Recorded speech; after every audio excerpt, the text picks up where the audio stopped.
내가 누군 줄 알아? 영화 같은 현실입니다. 영상부터 보시겠습니다. 여기 앉아. 내보다 나이도 어린 것 같은데. 너희 사장 어디 있어? 강 사장 데리고 와! 내 누군 줄 알아? 에? 내가 너희 사장이라 임마! 선생님, 실례지만 저희 서장님과 관계가 어떻게? 너희 서장 남천동 살지? 에? 예, 예. 내가 임마 너희 서장이라 임마! 어저께도 에? 같이 밥 먹고 에? 사우나도 같이 가고 에? 임마 다 했어! 네, 앞서 보신 영화 속 장면이 현실에서 그대로 재현됐습니다. 술에 취한 채 대리운전 기사를 때리고 경찰관에게 행패를 부린 남성이 경찰에 입건됐는데요. 이 남성의 정체, 전 더불어민주당 윤리심판원 부원장을 지냈던 변호사였습니다. 그런데 이 변호사는 지구대로 연행된 뒤에도 계속해서 난동을 부렸다고 하는데요. 우선 피해 대리기사의 이야기부터 들어보시겠습니다. 지구대 그 앞에 전면 카운터를 바라보면서 너희들 내가 누군지 알아? 뭐 너희들 다 구속이야. 경찰관들 업무 때문에 앞에 지나가면 너 이름 뭐야? 계급 뭐야? 변호사라는 얘기는 한 10여 차례 했죠? 내가 변호사라고. 내가 변호사라고. 너희들 다 죽었다고. 구속될 줄 알라고. 야 서장 불러. 서장이 내 친구야. 그리고 내가 수십 차례 여기 왔는데 까불고들이 있어. 뭐 이런 식으로. 네, 변호사님, 물론 이제 대리기사의 일방 주장이긴 하지만 내용을 좀 보면 뭐 내가 변호사인데 경찰관들을 향해 너희들 구속될 줄 알아라. 나 여기 서장이랑 친하다. 서장 불러와라. 뭐 이런 취지의 이야기를 한 것 같아요. 예, 그 피해 대리기사의 이제 저 진술이 사실이라면 사실 범죄와의 전쟁에 나온 대사와 거의 일치하죠. 네, 일치하는데 이제 이런 것들이 사실 그 권력과 가깝다고 해서 자기 권력기관에 이제 들어가서 자기가 이제 사실 조사를 받아야 되거나 책임을 져야 되는 상황에서 이제 갑질을 하는 그런 것이라고 볼 수 있습니다. 이게 근데 상황이 너무 안 좋은 게 지금 올해 1월부터 이제 검경 수사권 조정이 시작되고 있지 않습니까?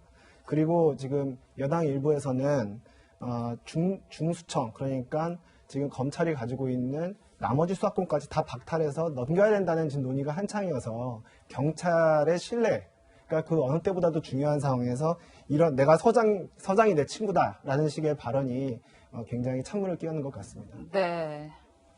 네, 대리기사는 술에 취한 변호사가 서울 이태원에서 여의도 호텔까지 가는 동안에 자신에게 욕설을 하고 폭행을 했다 이렇게 주장하고 있습니다. 피해 대리기사와 목격자 이야기 들어보시죠. 죽었어. 제가 태어나서 들은 욕보다 거기서 국까지 갈 때 들은 욕이 훨씬 더 많았던 것 같아요. 야 형님이라고 불러. 계속 그러더라고요. 대답을 안 했어요. 그랬더니 갑자기 오른쪽 귀를 흑 잡아다니더라고요. 참 치욕적이고 와가지고 제 오른쪽 옆구리를 흑 잡아당기더라고요. 제가 그것도 뿌리치고 그랬더니 그 다음에는 헤드락을 걸더라고요. 너가 이러면 딱 하면서 근데 너가 가만히 안 둔다 하면서 이렇게 하더라고. 너가 가만히 두는 거 봐라 막 이렇게 하면서. 네, 뭐 저희 채널A가 경찰이 출동했을 당시 영상을 단독으로 확보를 했는데요. 그 영상부터 함께 보시겠습니다. 지금 영상 함께 보시면 지난 13일 여의도 한 호텔 앞입니다. 이제 술에 취한 남성이 경찰들과 실랑이하는 모습인데요. 경찰관의 어깨를 이렇게 밀치기도 하고요. 또 경찰관이 제지하니까 손을 뿌리치면서 저항하는 모습입니다. 결국 경찰관 2명이 더 오고 이렇게 순찰차로 끌려가는 모습인데 가는 와중에도 술에 취해서 몸을 제대로 가누지 못하는 모습입니다. 만취해서 경찰들에게 굉장히 행패를 부리는 모습인데요. 이 의원님, 네. 이분이 이제 윤리 위반을 따지던 그 윤리심판원의 부원장이었잖아요. 그렇죠. 그런데 이렇게 대리기사를 폭행하고 또 경찰에게도 행패를 부렸어요. 저희가 이걸 어떻게 봐야 될까요? 이 당의 윤리심판원이라는 것은 당원들의 어떤 직무상의 어떤 여러 가지 문제점들, 비위 등등을 이제 심판을 해서 최고 제명까지 할 수 있는 곳입니다. 지금 국회의원 같은 경우도 뭐 금태섭 전 의원이 바로 여기서 지금 됐거든요. 네. 바로 그 내린 당사자인가고 알려져 있어요.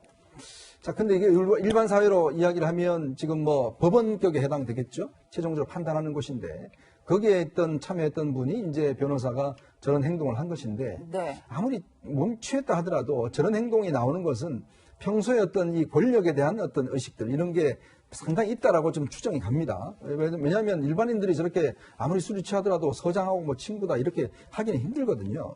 뭐 우리가 좀 전에 경험했습니다만은 이용구 법무부 차관의 그 택시기사 폭행 문제도 같은 사안이고 우리가 너무 권력에 대해서 이런 어떤 당이나 있는 분들이 너무나 권력적으로 행사하는 부분들 이런 부분들을 과연 또 봐야 되는 것 자체가 참 참담한 현실이라고 봅니다. 네.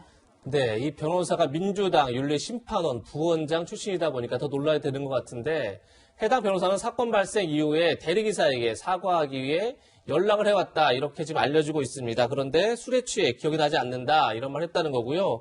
변호사님, 그런데 이 변호사의 처벌, 현행법상 운행 중에 운전자를 폭행하면 가중처벌되는 그런 조항이 있잖아요. 예. 저희가 지난번에 법무부 차관 사건 때 그것이 많이 논란이 됐었는데 이것도 역시 마찬가지로 운전 중 폭행으로 해서 가중처벌 되는 건가요? 예, 그렇습니다. 이제 특가법상 그 운전자 폭행이라고 해서 일반 폭행과 상해보다 훨씬 더 가중처벌을 하고 있습니다. 그 이유는 뭐냐면, 이 운전자를 폭행하면 실제로 교통사고가 날 수 있기 때문에 이 해당 차량에 지금 승차해 있는 사람들뿐만 아니라 그 외에 도로를 지금 교통하고 있는 다른 분들한테까지 큰 피해를 끼칠 수 있지 않습니까? 그리고 이러한 죄는 죄질이 굉장히 안 좋습니다. 왜냐하면 운전하고 있는 운전자는 방어를 할 수가 없지 않습니까? 그래서 일방적으로 맞기만 해야 되는데요. 이제 그런 죄질이 안 좋다는 측면, 그리고 위험성이 높다는 측면, 이 두 가지를 고려해서 특가법상 굉장히 엄중 처벌하고 있습니다. 네, 또 다른 사건 하나 더 짚어보겠습니다. 장제원 국민의힘 의원의 아들이자 래퍼인 로엘로 활동하고 있는 장영준 씨가 폭행 사건에 휘말려 경찰 조사를 받고 있다고 합니다. 그런데 일부 보도를 보면 장영준 씨가 말싸움을 벌일 때 우리 아빠가 누군지 아느냐 이런 말까지 했다고 하는데요. 이게 사실이면 또 논란이 될 것 같아요, 의원님. 그렇죠. 이게 장 의원 아들 같은 경우는 이미 지난번에도 사실은 이제 그 사고가 한번 있어서 또 여러 가지 논란이 됐고 장제원 의원이 그때 아마 당직도 사퇴를 했고 또 뭐 사과도 했고 한 적이 있지 않겠습니까? 근데 이번에도 보니까 부산에서 이제 길을 걸어가다가 이 사이드 미러를 이제 이게 부딪혔는데 그때 이제 그 과정에서 운전자하고 좀 시비가 붙어서 주먹 다짐을 했다고 그래요.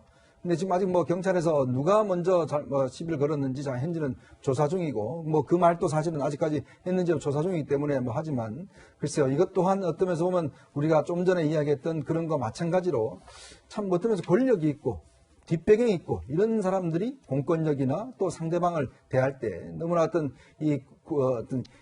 이 상당히 위력적으로 대하는 이런 것들이 좀 생활화된 그런 형태라고 저는 볼 수가 있겠습니다. 네, 채널A 단독 보도까지 짚어봤습니다. 세 분과는 여기서 인사드리겠습니다. 고맙습니다. 감사합니다. 저희는 60초 광고 뒤에 돌아오겠습니다.